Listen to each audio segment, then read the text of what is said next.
more walk-up. Greetings. Welcome to the Guidewire First Quarter and Fiscal 2023 Financial Results Conference Call. At this time, all participants are in a listen-only mode. A question-and-answer session will follow the formal presentation. If anyone should require operator assistance during the conference, please press star zero on your telephone keypad. Please note this conference is being recorded. I'll now turn the conference over to your host, Alex Hughes. You may begin. Thank you, operator. I'm Alex Hughes, Vice President of Investor Relations, and with me today is Mike Rosenbaum, Chief Executive Officer, and Jeff Cooper, Chief Financial Officer. A complete disclosure of our results can be found in our press release issued today, as well as in our related Form 8-K furnished to the SEC, both of which are available on our Investor Relations section of our website. Today's call is being recorded, and a replay will be available following the call. Statements made on the call today include forward-looking ones regarding our financial results, products, customer demand, operations, the impact of local, national, and geopolitical events, and our business and other matters. These statements are subject to risks, uncertainties, and assumptions that are based on management's current expectations as of today and should not be relied upon as representing our views as of any subsequent date. Please refer to the press release and the risk factors and documents we file with the SEC, including our most recent annual report on Form 10-K and our quarterly report on Form 10-Q to be filed with the SEC, for information on risks, uncertainties, and assumptions that may cause actual results to differ materially from those set forth in such statements. We also will refer to certain non-GAAP financial measures to provide additional information to investors. All commentary on margins, profitability, and expenses are on non-GAAP basis unless stated otherwise. A reconciliation of non-GAAP to GAAP measures is provided in our press release. Reconciliations and additional data are also posted in the supplement on our IR website. And with that, I'll now turn the call over to Mike. Thank you, Alex. Good afternoon, everyone, and thanks very much for joining us today. We're off to a solid start in the fiscal year with steady and consistent execution towards our goal to modernize the technology platforms supporting the global property and casualty insurance industry. ARR and subscription revenue both finished ahead of our expectations, and notably, subscription and support gross margin came in better than our expectations. You have heard me say before that we feel privileged to serve a critical and essential industry, one that helps families and businesses manage risks so that they can better plan and grow. Insurers need an agile core platform that effectively engages consumers, that supports faster innovation with new products and distribution channels, and that enables them to grow efficiently. Guidewire Cloud Platform delivers this agility, and I'm pleased to share the progress we continue to make in expanding its depth, adoption, and deployment. The momentum around Guidewire, our ecosystem, and our cloud platform was on full display at our recent Connections conference, held in October in Las Vegas. With nearly 2,800 people attending in person, we saw record attendance, more than doubling from the prior year and representing broad participation across customer segments, partners, and regions of the world. At Connections, we announced Flen, our sixth platform release. Flen builds on our previous releases to deliver improved self-service tooling for faster production deployments and introduces a new approach to release updates. Cloud customers can now update their implementations to new releases far more easily, which will structurally change how customers approach upgrades, allowing them to stay on the latest Guidewire version and take advantage of platform and application innovation more continuously.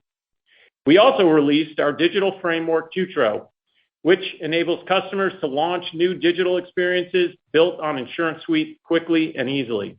Together, these product capabilities provide much greater speed and agility to our customers and help us manage our customers' cloud deployments far more efficiently.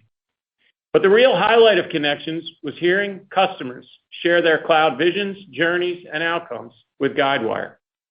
USAA, which has served U.S. veterans and their families for 100 years and has over 13 million members, is halfway through a multi-year modernization journey to increase engagement, innovation, and efficient growth. Guidewire Cloud Platform is a key foundation of this journey, and already USAA has been able to introduce a touchless claims experience for members and launched its new small business insurance line of business in less than 9 months. Tryg, the largest property and casualty insurer in Scandinavia, with over 5 million customers, moved to Guidewire Cloud Platform with the goal of fully automating the claims process to further drive efficiency and customer satisfaction. Trig has already been able to reduce the amount of time spent per claim by 26% and the percentage of claims leakage by 58%, while also significantly increasing customer satisfaction. AOE Insurance, part of Nisei Dowa Insurance, the 8th largest insurer in the world, was able to replace its core system with Guidewire Cloud Platform in 12 months and achieved greater flexibility, security, and optimization. They were able to double their new business capacity by reducing manual steps and cutting claims acceptance time in half. As we continue to increase platform maturity with each release, we are driving healthy adoption across existing and new customers. Over 20% of our core InsuranceSuite customer base has already adopted Guidewire Cloud Platform, and we added another 4 cloud wins in the first quarter. Vaudois Group, a Swiss Tier 2 insurer founded over 125 years ago, chose to upgrade to InsuranceSuite on Guidewire Cloud Platform for a major part of its book of business to achieve greater operational excellence.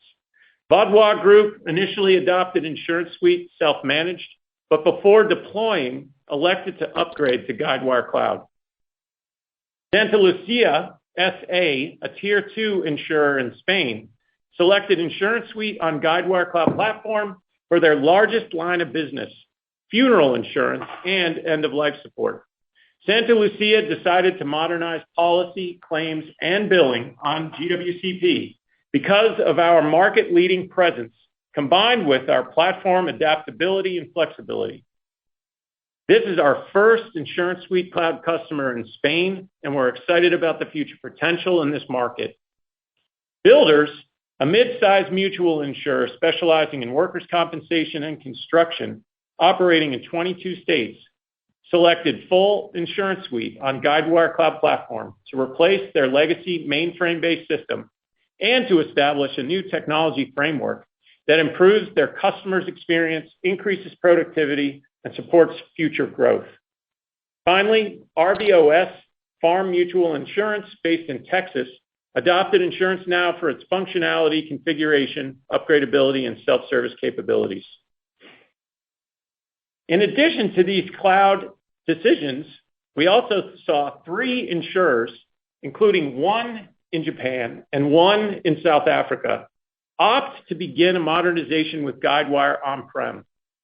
While the vast majority of sales activity over the past few years has been cloud, we do see cases where an insurer decides it makes sense to begin on-prem. Our technical approach facilitates this path, and our perspective is that as long as the customers understand the strategic direction we are following and acknowledge that an eventual transition to cloud will come, we can support this approach. In one of the deals, an existing Tier 1 on-prem ClaimCenter customer selected PolicyCenter for a new modernization project to support specialty lines. In another, the selection was based on the native integration of data and analytics into ClaimCenter, which will enable the creation of a better claims experience through real-time modeling and targeted straight-through processing. This example supports our strategy to deliver a fully modernized core platform with data and analytics embedded throughout the insurance lifecycle. We also saw HazardHub continue to accelerate in the quarter.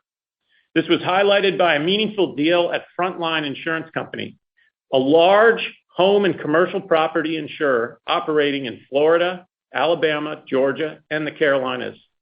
Frontline will use HazardHub's granular risk scoring for their direct-to-consumer business, Open House, to inform customer acquisition and core underwriting strategies.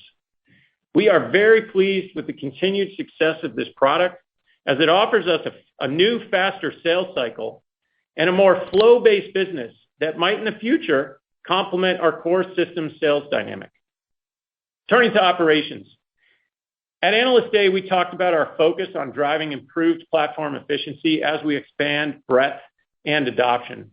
In the first quarter, this translated into progress in subscription and support gross margins.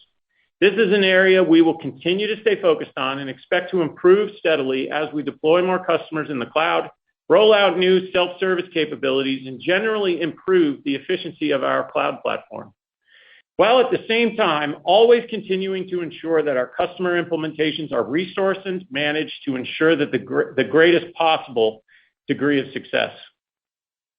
In the first quarter, we executed a number of new InsuranceSuite production deployments on Guidewire Cloud Platform, including Definity Insurance, a Tier 2 insurer in Canada known for industry-leading innovation, a two-time winner of Guidewire's Innovation Award, migrated to Guidewire Cloud Platform with over $2.5 billion in personal lines in production. Already, it is seeing 40% faster consumer transactions, 12% faster broker transactions, and an 8% increase in quote volume. We also saw a Tier 2 insurer with over 90 years of history offering auto, homeowners, and other personal lines to members in 23 states go live with ClaimCenter on Guidewire Cloud Platform. This deployment lays a strong foundation to build on as this customer embarks on further transformation. In addition, a large farm mutual insurer in Texas went live with InsuranceSuite on Guidewire Cloud Platform. This is a company with over 100 years in operation, and Guidewire Cloud Platform will help them maximize operational efficiency as they pursue further growth. And finally, let me just close by discussing our partner community and ecosystem. Our system integrator community has been and will remain critical to our differentiation and long-term success. SIs are currently involved in over 60 Guidewire Cloud projects, and growing this total will remain a strategic focus for us. The number of Guidewire consultants at systems integrators grew to over 20,000 at the end of Q1, up by 28% year over year.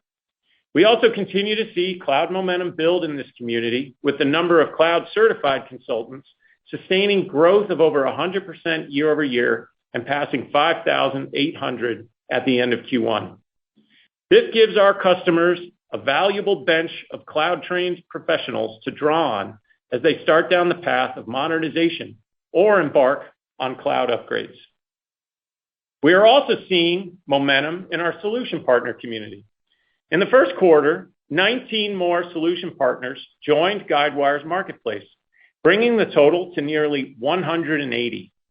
We also announced a few important new strategic partnerships at Connections. We've partnered with One Inc., a digital payment solution for P&C insurers that offers comprehensive digital payments options and automated inbound and outbound payments. Our collaboration will make it possible for our cloud customers to deploy these solutions significantly faster than they were able to in the past. We've also partnered with Appian, a leading workflow automation platform, to enable our cloud customers to rapidly create and manage cloud-based digital experiences and business process automation. And we partnered with Earnix, a leading dynamic pricing engine, to accelerate insurers' speed to market in defining, updating, and optimizing insurance products that are already in market.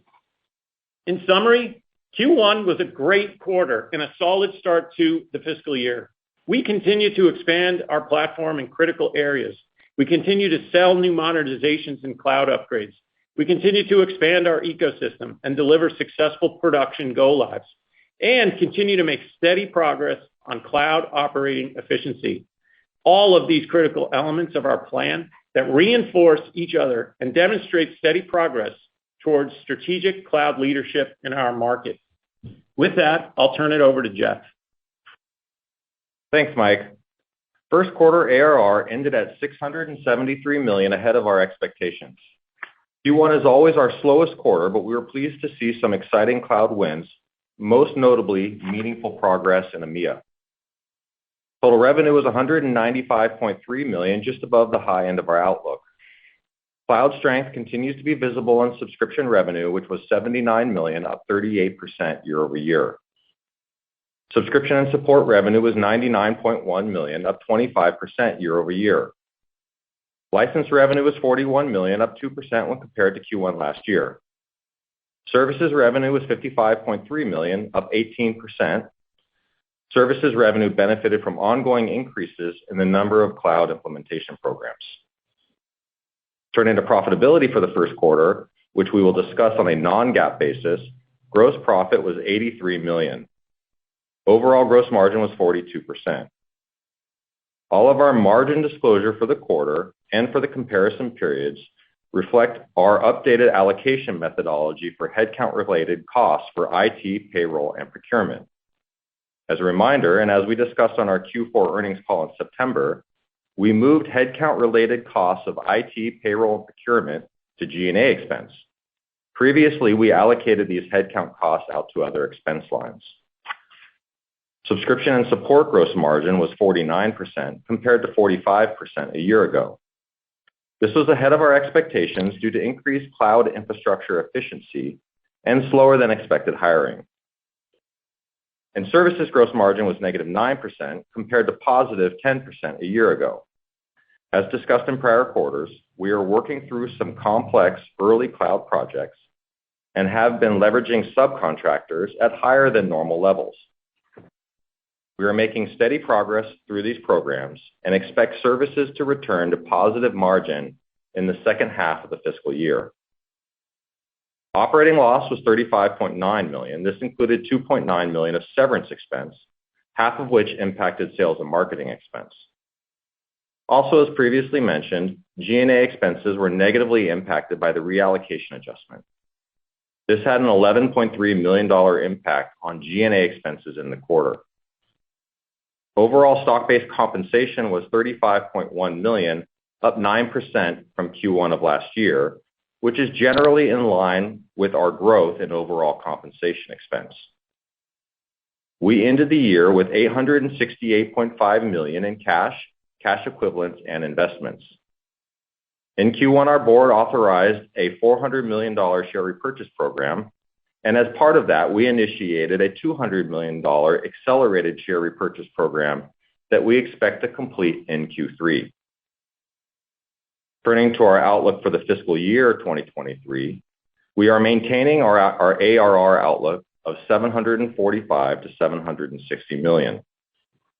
Per our usual approach, our ARR outlook assumes foreign currency exchange rates as of the end of our last fiscal year. We are adjusting our outlook for total revenue, which we now expect to be between $886 million and $896 million. The only change is we now expect subscription revenue to be $342 million, an adjustment of $2 million. All other components of revenue are largely unchanged. Turning to margins and profitability, which we will discuss on a non-GAAP basis, we expect subscription and support gross margins to be 49% for the year, an increase of 3 percentage points when compared to our outlook last quarter. We now anticipate lower cloud infrastructure costs, and we redeployed some headcount from COGS to R&D as their work transitioned from supporting specific customers to building platform capabilities that will benefit all of our customers. This adjustment reflects increasing confidence in our margin trajectory as we execute toward our mid and longer-term margin targets. We expect services margins in the mid-single digits for the year, with significantly better services margins in the second half of the year. This improvement reflects the successful completion of ongoing arrangements with investments from Guidewire, the ramp of new services hires replacing subcontractors, and the redeployment of some Guidewire services resources from non-billable to billable roles. As a result, we now expect overall gross margins to be just under 52% for the full year. With respect to operating income, we expect an operating loss of between $28 million and $18 million for the fiscal year. We now expect stock-based compensation to be approximately $138 million, representing a 1% growth rate year-over-year. We expect stock-based compensation expense growth to slow as we temper overall hiring. There is no change to our cash flow from operations expectations. Turning to our outlook for Q2, we expect ARR to finish between $695 million and $700 million, which represents 16% growth at the midpoint on a constant currency basis. We expect total revenue of between $221 million and $226 million. We expect subscription revenue of approximately $83 million and services revenue of approximately $52 million. We expect subscription and support gross margins of approximately 50%, and we expect services margins of approximately -2%. We expect an operating income of between -$4 million and break even in Q2. Operator, you can now open the call for questions. And at this time, we will be conducting a question-and-answer session. If you would like to ask a question, please press star one on your telephone keypad. A confirmation tone will indicate your line is in the question queue. You may press star two if you would like to remove your question from the queue. For participants using speaker equipment, it may be necessary to pick up your handset before pressing the star keys. And one moment, please, while we poll for questions. And our first question comes from the line of Dylan Becker with William Blair. Please proceed with your question. Hey, guys. Thanks for taking the question. Maybe Mike, double-clicking on the Connections conference about a month or so ago. The cloud messaging there was very apparent, and you guys emphasized the plans of getting 100% of that customer base to the cloud over time. So I guess, how has the initial feedback been from a customer perspective following that event, and how important are those conferences being in person as you think about building out that pipeline progression with some of those initial reference points? Yeah. Hey, Dylan, thanks for the question. I would say, let me take the second half of it first. I think these in-person events are critical for us. There's just nothing that you can do to replace the ability to connect with customers and the ability to connect customers with other customers, to be able to hear firsthand their experience, the things to do, the things not to do. That event is just invaluable, just both for us and the community. And you add to that the opportunity to connect with the different partners, different application partners, the new, fresh innovation that you're seeing in the ecosystem. It's just great to be able to get people back in person, and we were real excited to, like I said on the in the prepared remarks, set a record in terms of in-person attendance. So really great to see. As I think I was pretty direct, I guess, in terms of our intention to get 100% of the customer base to the cloud. I think at first people saw that as a sort of more direct statement of that strategy, but I think as it sunk in over maybe a couple hours or 24 hours, and then certainly over the past few months as we've engaged with customers following the event, I think everybody understands and appreciates why it's important for us to be so clear about where we're taking the company and where we intend to take 100% of our customers. These implementations and these projects have to last for 20, 30 years. The decision timeframe that people have when they're thinking about how to approach it is not measured in months. It's certainly measured in years. And it's not to say that we're going to abandon anyone. That's not the intention. But I thought it was necessary to be crystal clear that there's just so much more of the innovation, the thrust of the creativity and the physical investment in the product going into cloud, that I really wanted to make sure that every single one of our customers sees that and thinks about it and thinks about how they can take the appropriate steps right now to ensure that they're aligned with that eventual outcome. And so, the initial feedback was a bit of, wow, that was interesting that you said that. But I quickly got the follow-up that, yeah, thank you very much.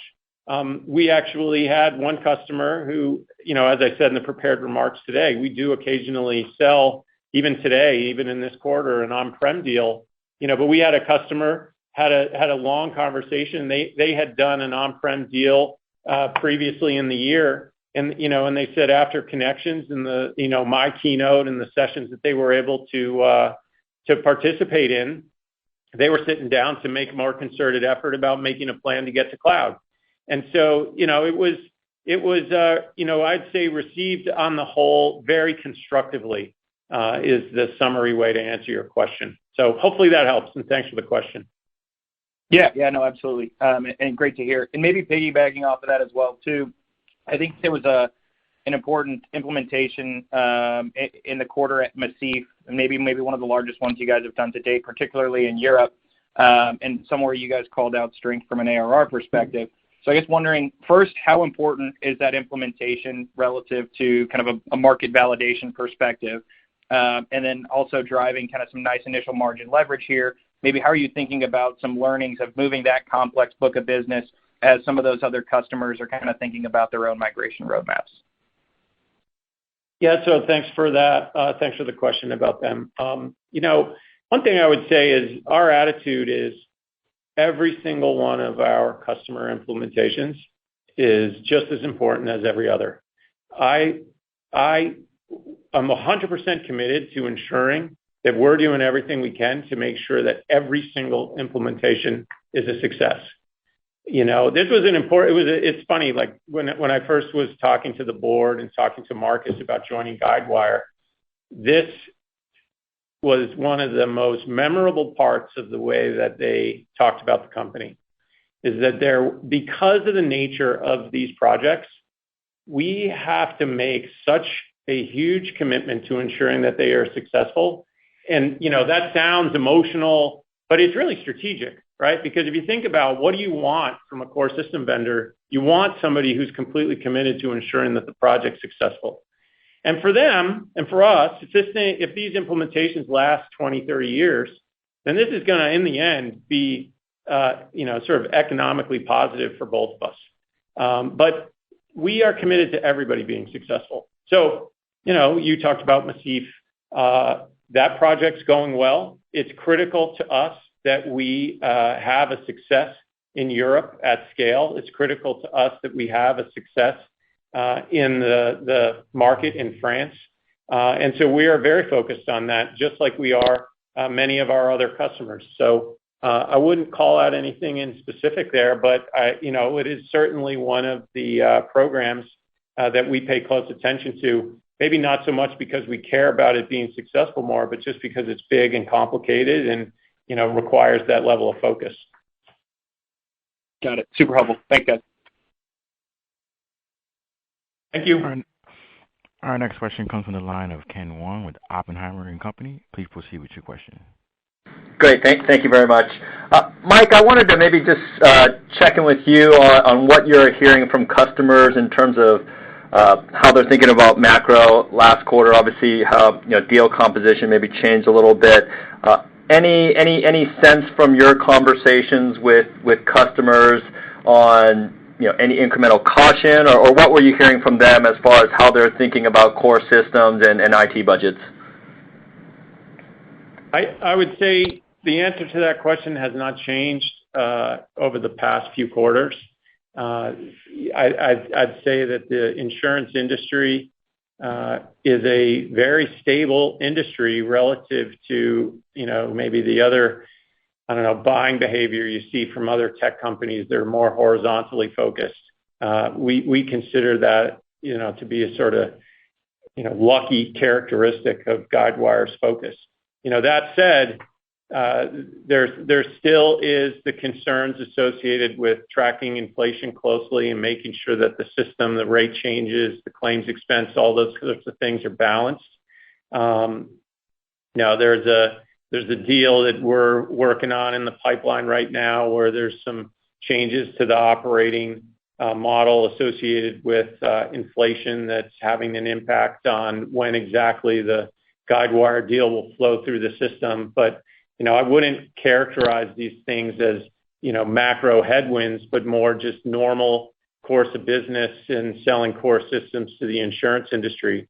So summary is things doesn't seem to be helping things, but it isn't hurting things for us.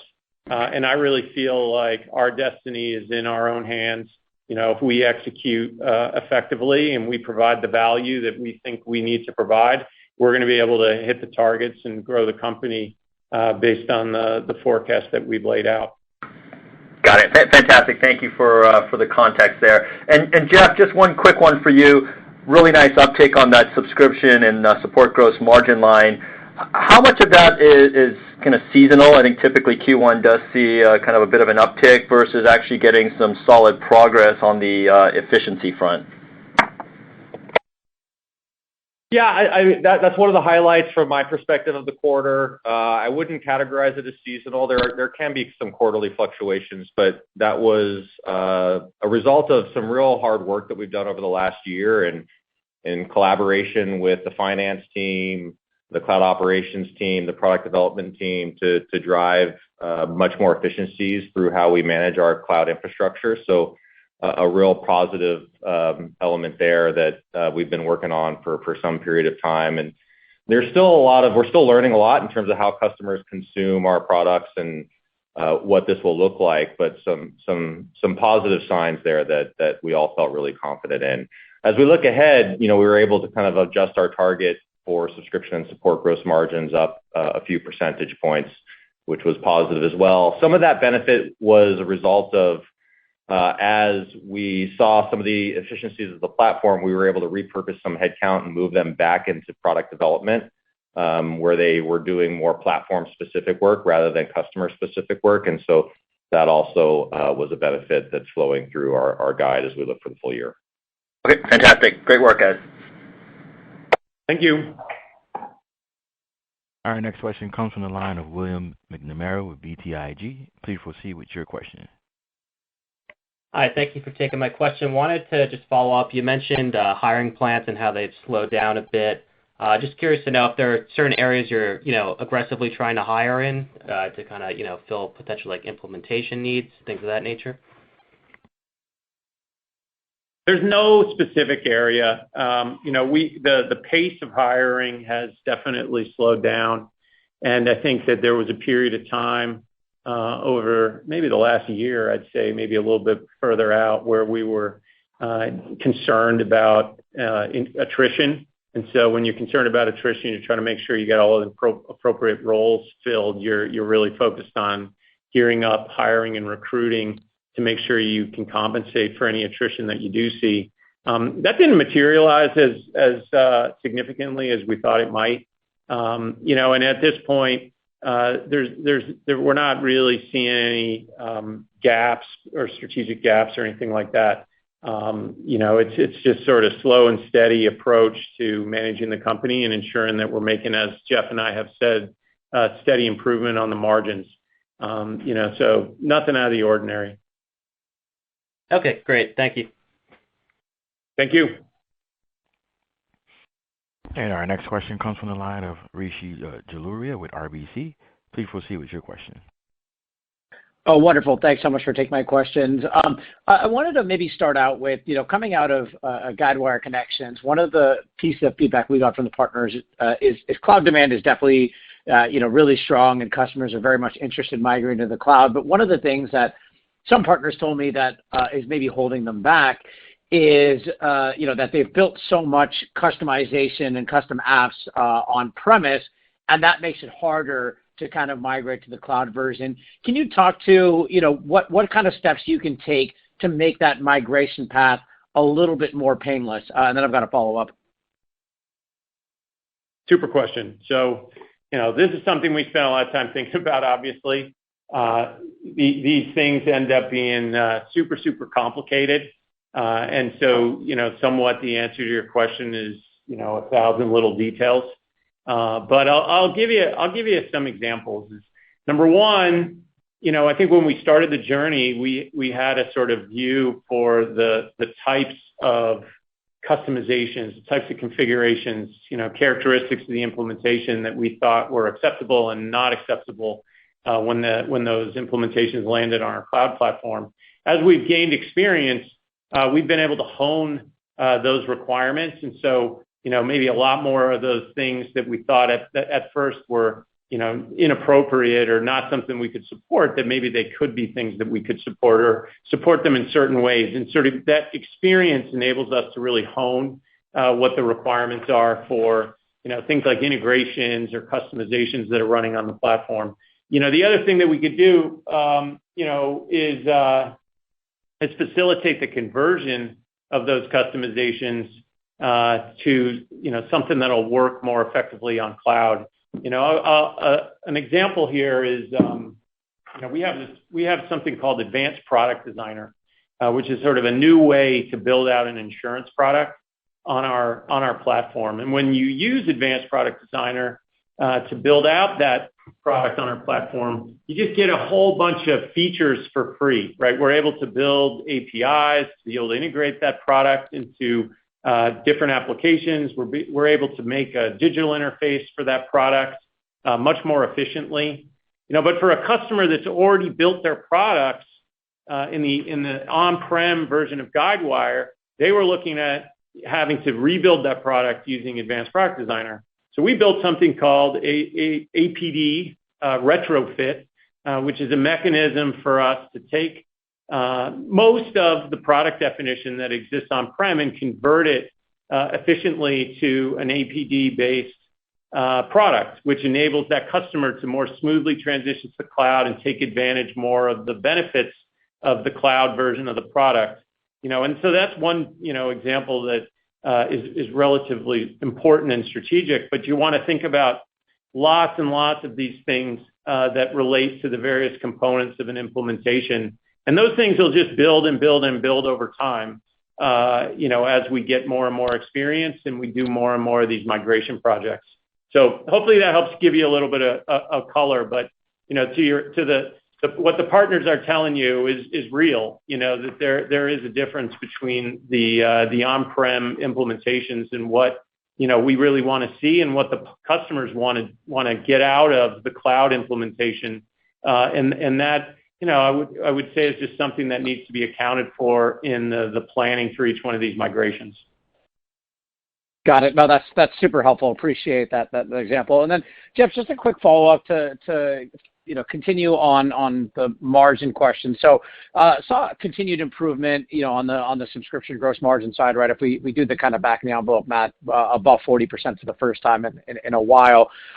Anything just one time to call out? I know you just said not seasonality, but accounting or anything like that, or is there any reason we can't kind of straight line the sort of margin improvement we've been seeing for the past couple quarters and kind of, get it from that glide path from 40% to call it 60% over the next several years? Thanks. Yeah, nothing really one time in nature. Sometimes it can take a little bit longer for, Q4 is our largest deal, those customers to get provisioned up and running and start using some of the cloud infrastructure resources. So if you look at our guide for the year, is consistent with what we delivered in Q1.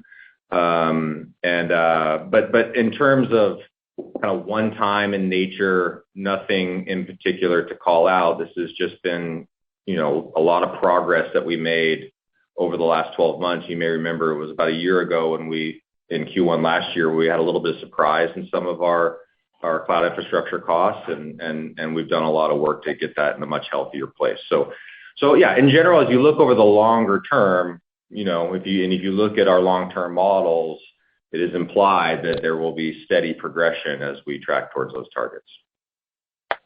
Awesome. Really helpful. Thank you so much, guys. Thank you.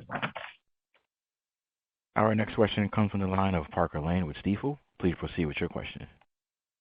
Yeah, hi guys. Thanks for taking the question.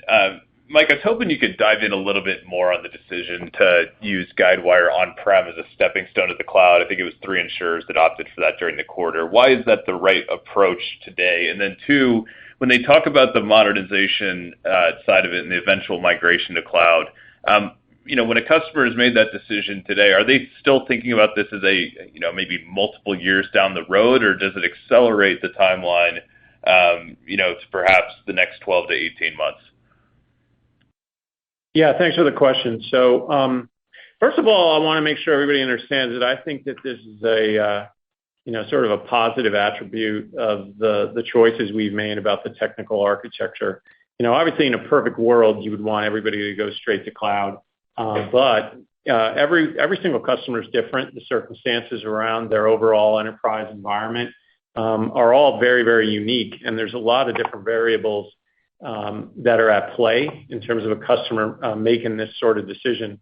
And now, in one case, you could say like a customer has just got the rest of the enterprise all on-prem, Guidewire's on-prem, and they want to add a core component of the insurance suite to that implementation.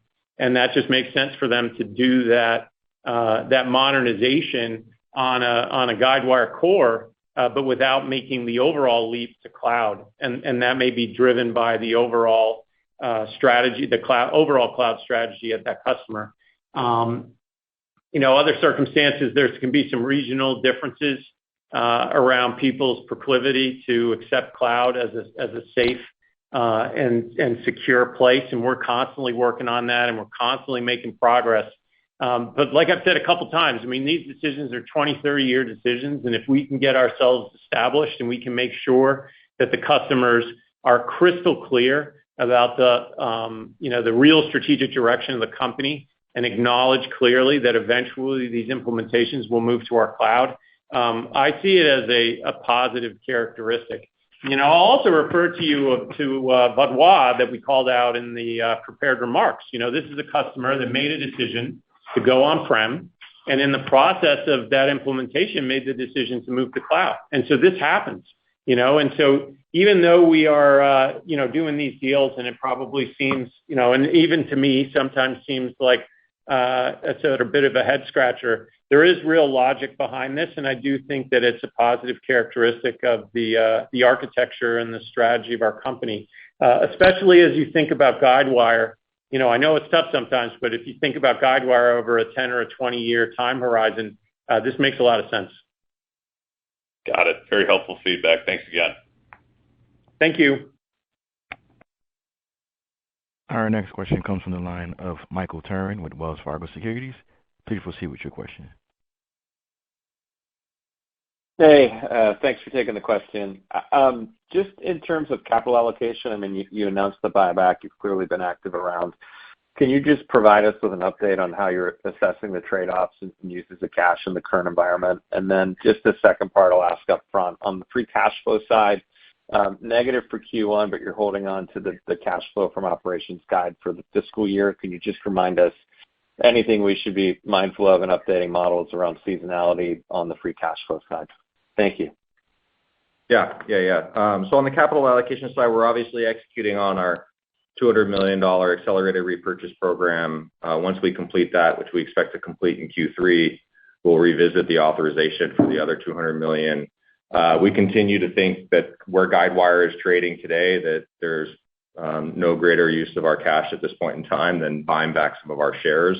But it's important for us to maintain flexibility to allow for inorganic activities should those arise in this environment. So we think that the $400 million share repurchase program that we have authorized allows us to kind of walk that line and do both. So we feel that that's the right posture for us. With respect to cash flow, we obviously guide on an annual basis. There can be a lot of movements on a quarter-to-quarter basis. The results in Q1 were very much in line with our internal expectations and how we thought this year would play out. And in fact, we slightly adjusted our operating income expectations, and that has an impact on cash flow. So slightly more confident into the range. There can be a lot of movements in terms of collections at the end of the year that causes us to provide a somewhat wide range there, but no adjustment to how we think about the full year.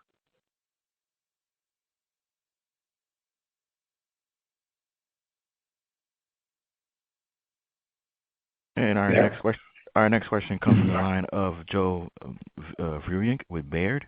Please proceed with your question. Hi, great. Going back to the subscription gross margin topic, given the updated guidance for the year, and again, the back of the envelope math just on the subscription line, I think it implies an incremental margin pretty close to 60%, and last year was also pretty close to 60%. So obviously, if you just hold, that's going to improve over time. But I also think the midterm framework implies reaching a next higher level. What are some of the elements that are going to inflect that? Or is it not even necessarily discrete elements, but maybe just more a function of how your business evolves over time, given some of the installed base and kind of vintage dynamics you highlighted at the Investor Day? Yeah, I'm not sure I followed completely your analysis. I'm not sure that I've looked at it the exact same way, but in terms of the key levers that we're focused on, you've heard us talk repeatedly about building our cloud operations team in advance of the demand to ensure that every one of these early cloud programs are ultimately successful. This is critical to our long-term strategy. And as we think about the build-out of that particular function, we've indicated at Analyst Day that, largely we've built out the team to support $1 billion of ARR, and now we need to grow into that profile without necessarily expanding significantly the existing cloud operations team. We saw in this quarter, towards the end of this quarter, we were able to repurpose or reallocate heads and employees that were working on customer-specific things, and so impacting cost of goods sold. And now they're focused where they were originally focused on building more platform capabilities that will address all of our customers. There's other things like that we can do, specifically as we continue to march through migrating the customers that went live on Guidewire Cloud Classic to GWCP and recognizing the efficiency uplift associated with that. So those are the things we're focused on. We think we have all the levers in place to execute to the margin targets that we set forth at Analyst Day. Okay, great. Thank you. And our next question comes from the line of Michael Funk with Bank of America. Please proceed with your question. Yeah, thank you for the questions tonight. So I appreciate the earlier comments about the resiliency of your customer base in terms of spending, and the earlier comments about the efficiencies that your customers see when they adopt your platform. Maybe just stepping back and trying to quantify the value proposition that you sell to your clients, and how you quantify that for them in terms of payback, and maybe where there are differences in that conversation when talking about new deployments versus some of the customers that are electing to remain on-prem because they have substantial investments in legacy bespoke systems. That'd be helpful if you could walk us through that math, how you talk to customers about the payback and the value proposition. Sure thing. I don't know whether or not I'm going to give you the math behind it. I'll give you the subjective explanation. Maybe we could connect later to talk about the math of this in a micro sense. When we do a new deal, as you heard me describe a deal where we're replacing a mainframe system, the value proposition associated with that has a lot to do with the risks that the company faces in operating a system that in some cases is like greater than 30 years old and has a very small number of people who are able to configure it and support it. And so when you talk to these companies, there's not really a math behind that as much as it is just an overall risk calculation that they think about in terms of the ongoing operations of their company. Certainly there's a lot of value that an insurance company can gain from just simply being able to create engaging digital experiences on top of core systems for doing things like quoting policies, with agents, with consumers, if it's personal lines or commercial lines. It's like being able to connect with buyers with convenient digital, processing flows is basically necessary in order to be able to compete in the modern insurance market. And we see this all the time. And so, you could basically do the math of saying we're going to be able to implement Guidewire, create a digital experience and grow this much. But you can also do the negative math, say that if we don't get up the mainframe system, we don't do a digital experience, we don't create an API to connect into that broker system, we're not going to get any more business at all. And so, you just have to do something in order to connect in a modern way to these new channels. On the claims side, being able to create a efficient claims operation, to be able to manage claims efficiently, just has direct benefit to operating expenses at an insurance company. Trig is probably one of the best examples in our customer base and maybe the industry of the kinds of impacts that you can gain from really effectively automating claims experiences. These are real structural costs for insurance companies, and you cannot do that on these legacy systems. And so that's sort of the the category of net new business, that's great. Now you talk about the Guidewire install base. Some of the Guidewire install base, it's challenging for them to run Guidewire, right? Everybody in the world really is looking at data center expense, IT operations expense. It's just complicated to manage and run these systems, to keep them updated, all this kind of, expense and effort. It doesn't contribute to, the strategic thrust of an organization. And so by moving something to cloud, by transferring the burden of IT, of the servers, of the database, of the updates, if you transfer all that to Guidewire, there's an economy of scale that we can deliver to our customer base in managing all of that for them. And there is a value proposition there. And then there are a small number of Guidewire customers that are doing this super, super efficiently. And so for us, with that cohort of customer, we're really talking about what's the incremental benefits that we're able to add to the application and the platform beyond, these are things that we just can't do in an on-prem modality, but we can do as a cloud service. And so those characteristics create value, both in terms of agility, but also operating efficiency for that carrier. So anyway, without giving you all the numbers of that, because it probably changes for each insurance company and each line of business and each sort of segment of the core systems, that's how we, generally think about the overall value proposition for Guidewire Cloud. No, it's a good overview. I don't know. Sorry. Does that help you? It did. I think it's a good overview, thinking about the kind of consistency of the transition of the growth and the drivers relative to other software companies. And one more quickly, if I could, as we think about growth this year versus the last couple of years, if you have it top of head, how should we think about the contributions from NRR versus net new? Are you seeing any shift there?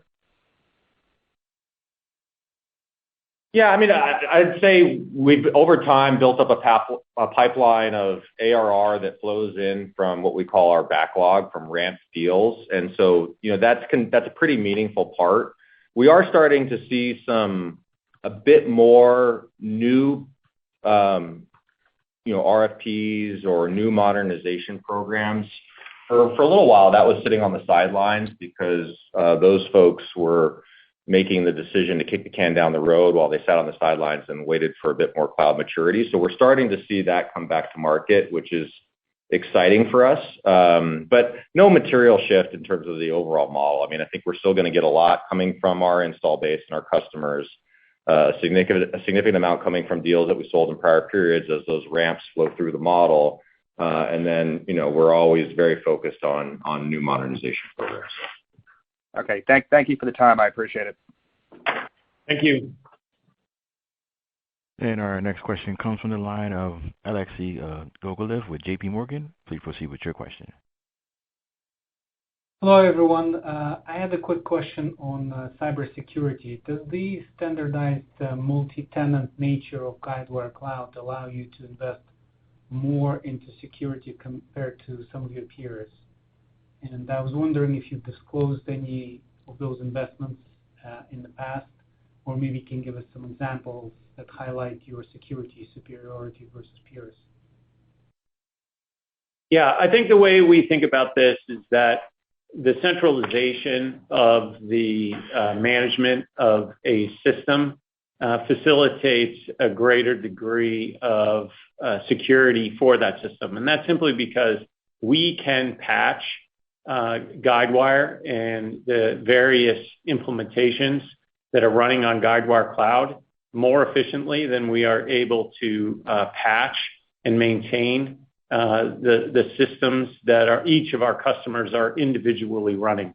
Your comment about multi-tenancy is sort of exactly right. It's like the changes that we can make once can be applied to many customers. And so therefore, the effort that we put into securing that system can be sort of leveraged by a greater number of customers, a greater number of tenants. And so the system overall can be more secure than what any of the individual customers are able to achieve on their own.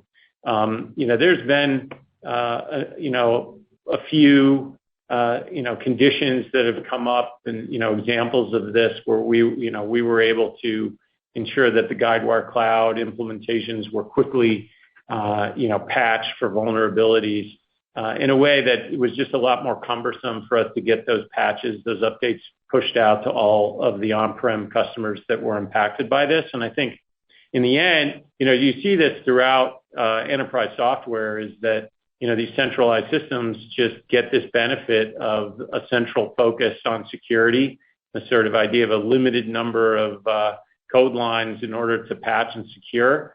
And you just, over time, you create something that's a lot more secure than the variability that exists within all of the individual implementations. This is certainly something that we talk about with our customers, as a benefit of the cloud model, and, they understand that. I think that there's also a degree of, risk that they're thinking about in terms of making sure that we are at least as secure in our approach to managing the system as they are with their individual implementations. And so, depending on the size and scope of the customer that we're talking about, that conversation will either be, quick and easy for a small insurance company, where what we can apply with the resources of Guidewire far outstrips what they're able to do on their own. But we have some of the largest, most sophisticated customers in the world from an enterprise software perspective. And so those conversations are pretty in-depth. And we work very, very closely with those customers to ensure we're creating the most secure, reliable services we possibly can.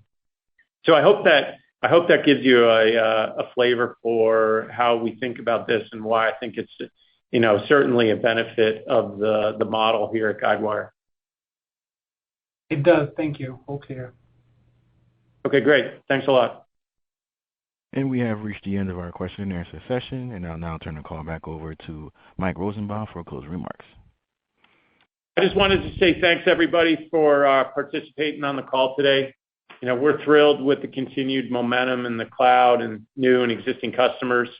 We see that as a great validation of the strategy, and it's giving us increasing confidence in the long-term opportunity at Guidewire, and look forward to catching up with everybody throughout the quarter. So thanks very much. And this concludes today's conference, and you may disconnect your lines at this time. Thank you for your participation. All right, right on an hour.